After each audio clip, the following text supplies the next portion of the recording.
उद्या पण राहील। मी बॉन्ड काँग्रेसमॅन आहेत आणि राहुल गांधीच्या नेतृत्वाखाली आम्ही सगळं काम करत आहोत आणि काम करणार। अजित पवार यांच्या आधी अवघं काही मिनिटं तुम्ही पोहोचला होता, त्यामुळे अशी एक चर्चा आहे की अमीन पटेल यांनी ऐन गणपतीत टायमिंग साधलं। मी तुम्हाला सांगितले 2 गोष्टी झाली। मी आलो होतो साहेबांना, डेप्युटी चीफ मिनिस्टरला भेटायला, 2 गोष्टी बोलणी झाली। देवेंद्र भारती साहेब बरोबर बोलणी झाली।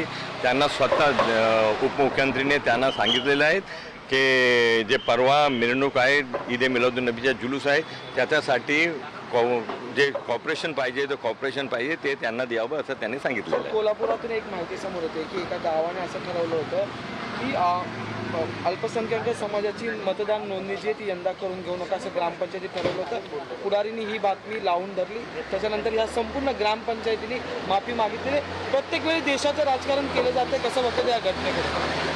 हे बघा, हे मला माहिती नाही तुम्ही जे सांगतात, पण हे असं ते लोक बोलतात, पण हे देशामध्ये आम्हाला संविधानावर पूर्ण विश्वास आहे आणि त्याच्यावर आम्ही चालत आहोत। सर, नोव्हेंबरच्या दुसऱ्या आठवड्यामध्ये कुठेतरी निवडणुका पार पडतील असे संकेत मुख्यमंत्र्यांनी दिलेले आहेत। तुम्ही तयार आहात का आणि कुठल्या बाजूने लढा? मी काँग्रेसमधून, काँग्रेस पार्टी मला आशीर्वाद देणार, मी काँग्रेस पार्टीतून लढणार आहोत।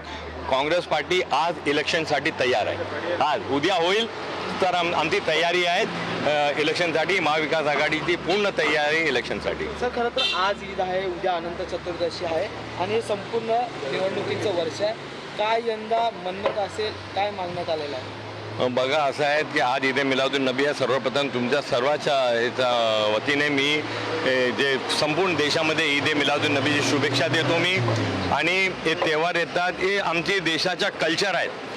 ईद असो, दिवाळी असो, गणपती असो, होली असो, ईद ए मिलादुन्नबी असो, ह्याच्यामध्ये ते आमचा सर्वांचा कल्चर आहे ते एकत्र म्हणून सगळं सण साजरा करायचा।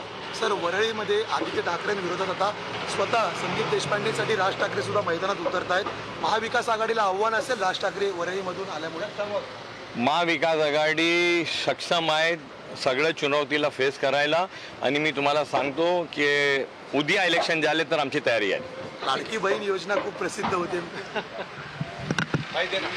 उपमुख्यमंत्री देवेंद्र फडणवीसांच्या भेटीनंतर काँग्रेसचे आमदार अमीन पटेल माध्यमांशी संवाद साधत होते आणि मी काँग्रेसमध्ये आहे, काँग्रेसमध्येच राहणार असंही अमीन पटेल यांनी म्हटलंय।